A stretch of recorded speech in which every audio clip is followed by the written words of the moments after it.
and he had a really good year for the Raiders. I think he won 16 of 17 for the Raiders. He is certainly firmly entrenched as the kicker this year.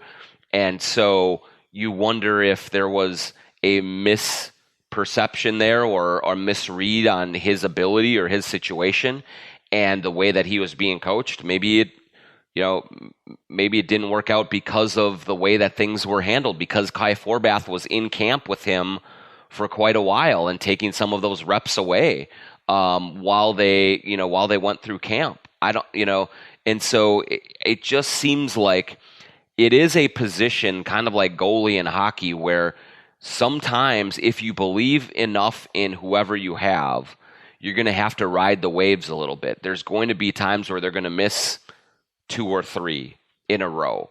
And then you have to try and help them through those times because you believe on the other end of it, they're going to go 18 for 19 in a stretch. And there just hasn't seemed to have been an inner belief from this team in its kickers since then. And I just don't know what you can say about Vedvik right now.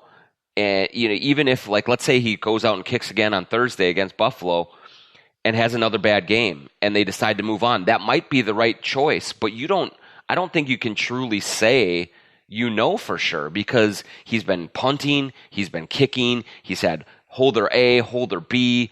There's been no sense of stability that can cultivate talent that way.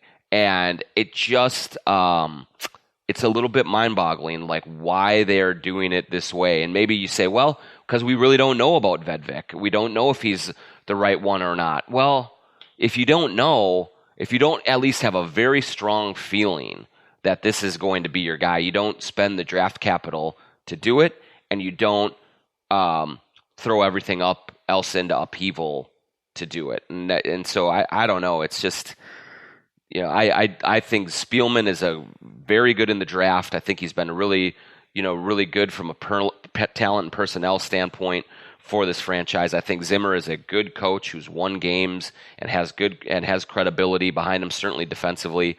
But this is a big hole in their resume right now, and it's threatening to really cause some problems for them. Agreed. I have another thought on that. We have a Twitter question. I want to talk about some receivers. I want to thank Tony Hoagland, your State Farm agent in Champlin, Hoaglund. He handles my insurance, he handles Michael Russo's insurance also.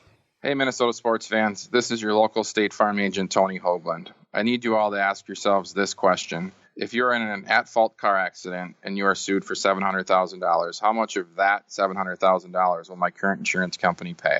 If you are unsure or can't answer all $700,000, you need to give us a call. State Farm has been number one in car insurance since World War II and number one in homeowners insurance since 1964. For a no-obligation review of your current policies, call us at 763-421-4900 or check out our website at www.champlininsurance.com.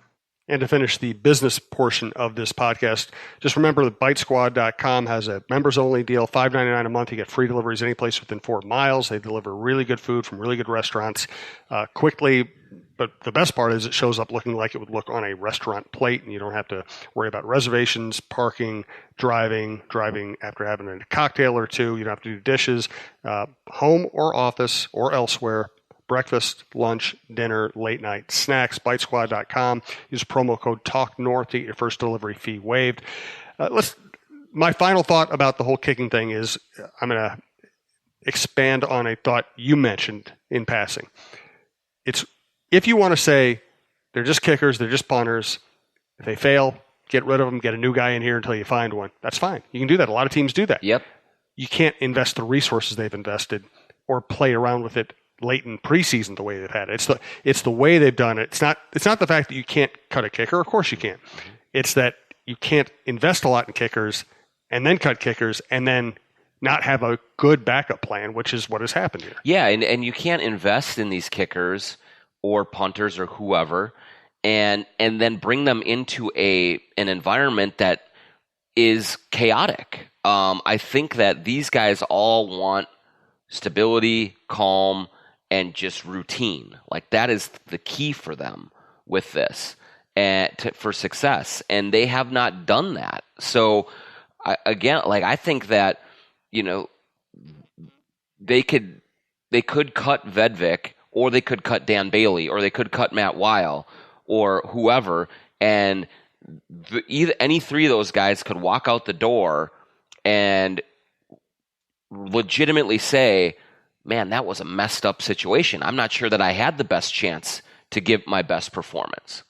And that, to me, is the key to this whole roster decision-making at any position. Is it's incumbent upon the franchise, the coaching staff, the front office, to put all of these players in positions where you can just evaluate them on their talent and their fit with your system.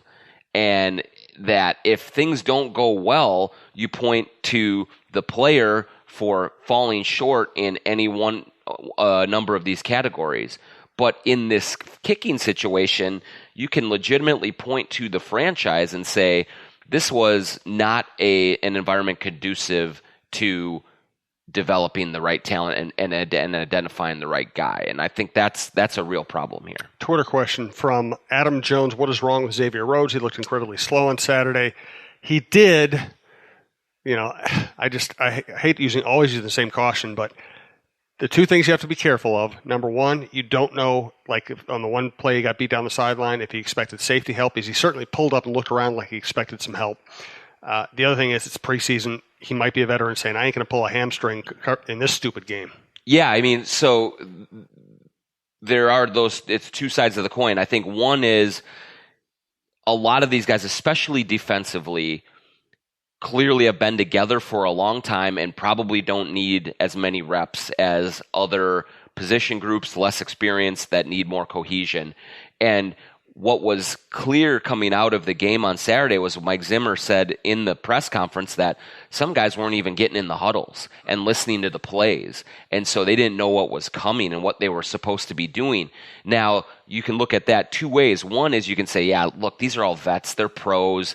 They've been there, done that. Most of the stuff they're doing in the preseason is vanilla anyway. Is it really helpful to them? That's fine. And you can say, yeah, I agree with that. Like, if I'm Xavier Rhodes, I don't think I belong out here either.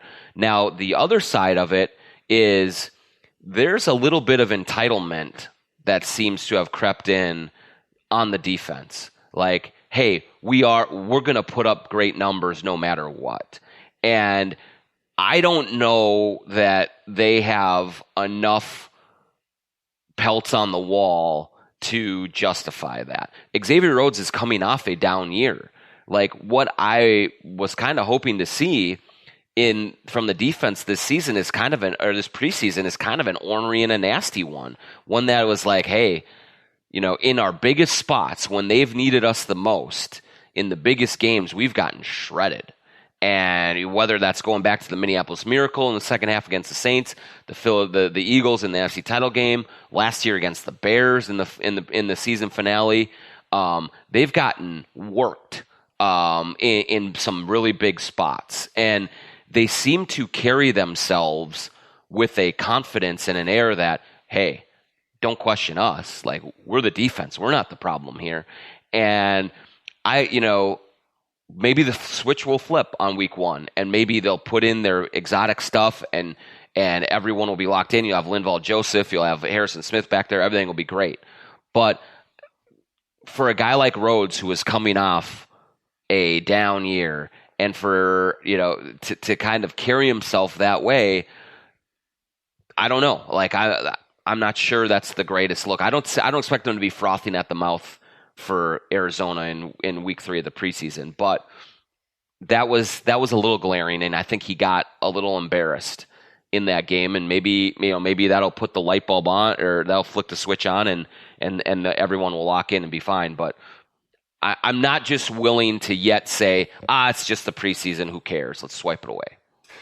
And I think everything you just talked about, entitlement, maybe a little staleness, maybe some management decisions that cast a poor light on Zimmer and Spielman, even though, as you said, they have won a lot of games and they certainly have reached a certain level of accomplishment. I think all that is perfect for the season preview show, which we will do next week, where we really dive into what should expectations be for this team and what are the real problems facing that could carry into the regular season. So thanks to Twill in the Edina Galleria. Thank you to Tony Hoagland, your State Farm agent, who can work with you wherever you are, and Bite Squad. The promo code is Talk North for free, first delivery fee waived. Final thought, John, just as a guy who is almost done watching preseason football. Yeah, I am. I'm ready for the regular season. I'm ready to get this thing going.